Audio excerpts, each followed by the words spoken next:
Welcome back. Today on Dialed In DIY, we're gonna do something a little different and have some fun. If you've ever had any interest in learning some fun moves with a deck of cards, then stick around, because today I'm gonna walk you through a few one-handed deck cuts, and then we're gonna focus on this one, the single cut. After you've practiced and worked on the single cut, you can move on to a double cut, and then eventually even the squeeze cut. But we'll get to those second two in a future video. For now, we want to work on getting good with the first one. But in order to do that, you want to start with a newer deck of cards. There's a couple of reasons for this, but the primary one is the cards are less likely to stick to each other, and they're going to be a little stiffer, so you need to shuffle them a few times to loosen them up. So now let's begin with the one-handed single cut. You're going to start this with your fingers down towards the table and the thumb up on top, pinching the deck of cards.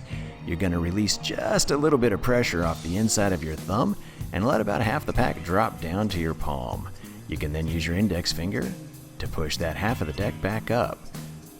The original side are going to rest back against your index finger, which you can then drop into your palm. Don't worry, we're going to do this a few more times.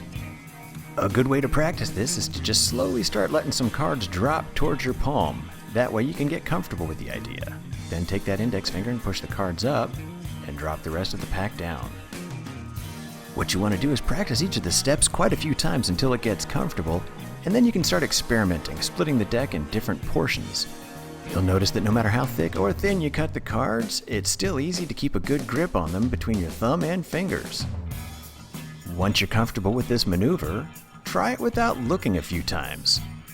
Practice each of the steps slowly, repeat them often, and then start to build up the speed.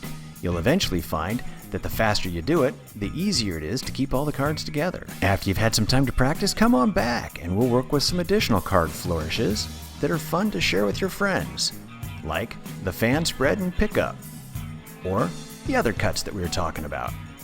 The one-handed double cut, always a crowd pleaser, and the squeeze cut.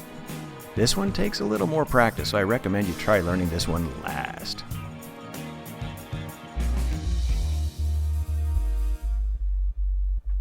Thank you for watching.